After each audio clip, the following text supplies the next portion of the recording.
Baie welkom by die voorlesing van die Afrikaanse Sabbatskoolles vir blindes en swaarsiendes. Hierdie lesse word voorsien deur die Wêreldkonferensie van die Sewende Dag Adventiste Kerk. Die voorlesing van die les word aan u gebring deur SSL in samewerking met Adventiste Wêreldradio Afrikaans en word voorgeles deur Marlena Nel.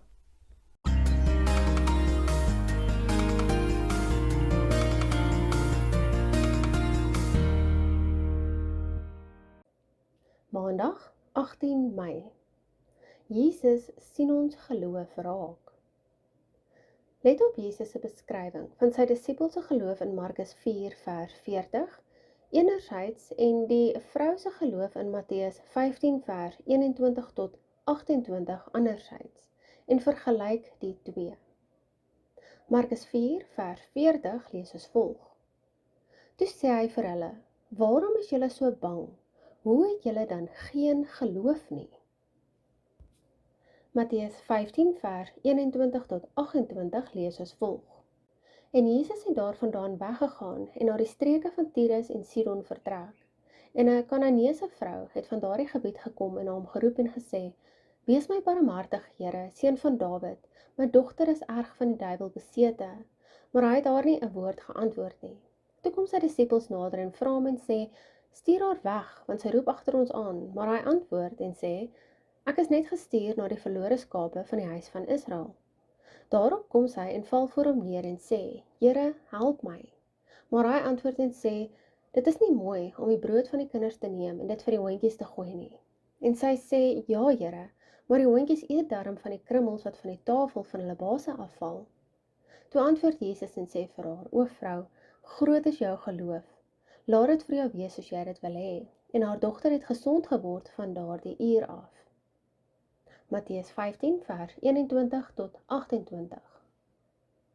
Die feit dat ons volgelinge van Jesus is, beteken nie dat ons geloof noodwendig sterk is nie.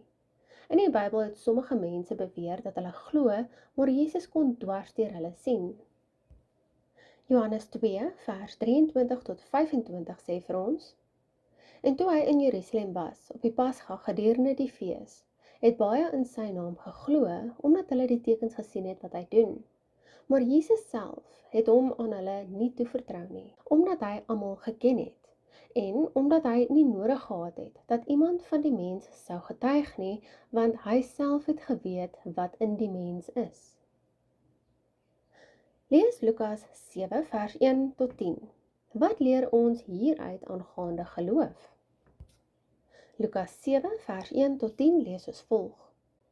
En nadat hy voor die ore van die volk al sy woorde beëindig het, het hy in Kapernaum ingegaan.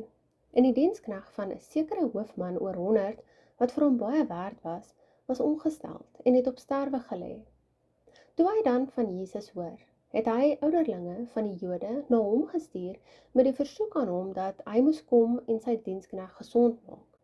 En toe hulle by Jesus kom, het hulle hom dringend gesmeek en gesê, hy is dit werd dat u dit vir hom doen, want hy het ons volk lief en het self die sinagoge vir ons gebou.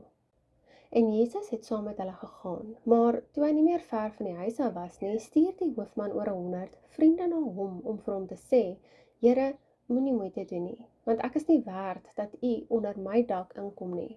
Daarom het ek my ook nie waardig geag om na u te gaan nie. Sê dit maar met 'n woord en my knegt sal gesond word.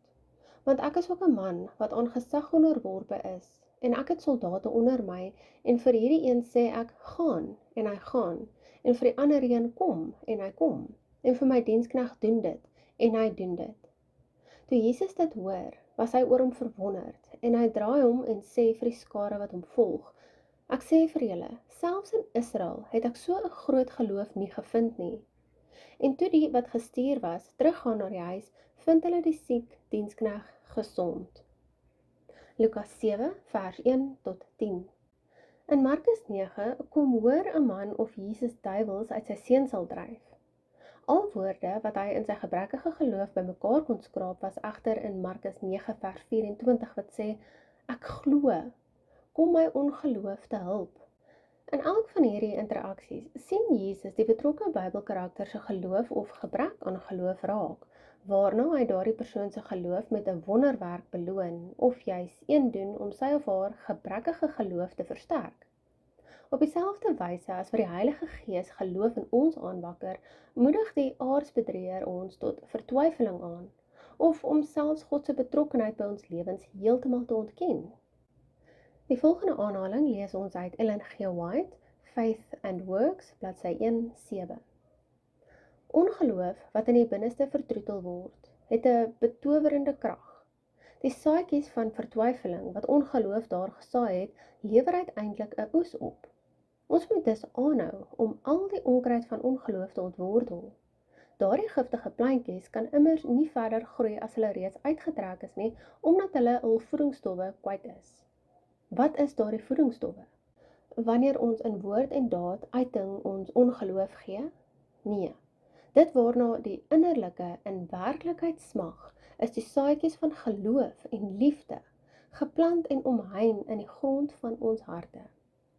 Ellen G. White, Faith and Works, bladsy 1:7. Gestel jy het wel vertwyfeling oor God, sy karakter of sy woord. Hoe gemaak daarmee? Onthou net, God ignoreer nie en omseil ook nie die mens se redeneringsvermoë nie. Hy het ons immers na sy beeld geskape en nooi ons om met hom in gesprekvoering in te tree, soos dit inderdaad die geval met Abraham, Moses en Job was. Die beroep wat hy op ons doen, is om te leer om binne die grootste raamwerk van sy oneindige rede te werk, selfs al moet ons ons somtyds oorgee aan dit wat ons nie ten volle begryp nie. Dink aan al die logiese redes vir jou geloof. Tog is die vraag ook, waar eindig logika en waar begin geloof?